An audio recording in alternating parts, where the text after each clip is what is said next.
நண்பர்களே வணக்கம். இன்று பொருள் புகைப்படம் பற்றி பேசுவோம். கஸ்டமர் வாட்ஸ்அப் அல்லது அமேசான் இல் பார்க்கும்போது பொருளை தொட முடியாது. உங்கள் படம் பார்த்து முடிவெடுப்பார்கள். மங்கலான படம் விற்பனை குறைக்கும். தெளிவான படம் விற்பனை அதிகரிக்கும்.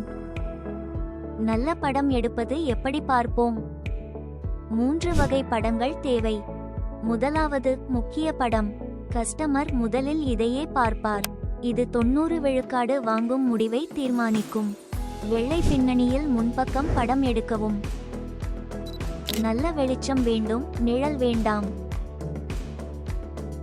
இப்போது கோண படங்கள் நெருக்கமாக காட்டும். கையில் பிடித்து பார்ப்பது போல் இருக்கும்.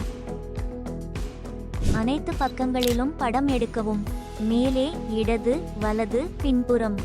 லேபல் அல்லது தகவல் இருந்தால் FSSAI சான்றிதழ் போன்றவற்றை க்ளோஸ்அப்பில் எடுக்கவும்.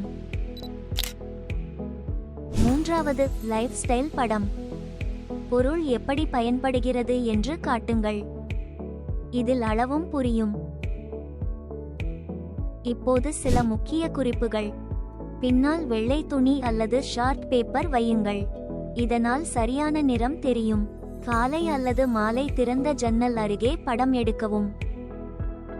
மிகவும் மங்கலாகவோ பளிச்சென்றோ வேண்டாம். தேவைப்பட்டால் மட்டும் ஃபிளாஷ் பயன்படுத்துங்கள். இயற்கை வெளிச்சம் இல்லாதபோது பயன்படுத்தலாம். முக்கிய படங்களில் தேவையற்ற பொருட்கள் வேண்டாம்.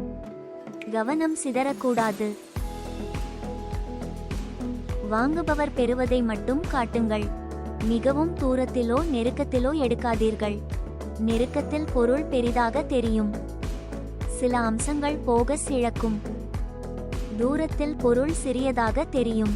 முக்கிய விவரங்கள் தெரியாமல் போகும். இன்னொரு விஷயம், தெளிவான படத்திற்கு ஸ்டாண்ட் அல்லது இரு கைகளால் பிடிக்கவும். இந்த எளிய வழிகளில் தொழில்முறை படம் எடுக்கலாம். இது வியாபாரம் வளர்க்கும், விற்பனையும் அதிகரிக்கும்.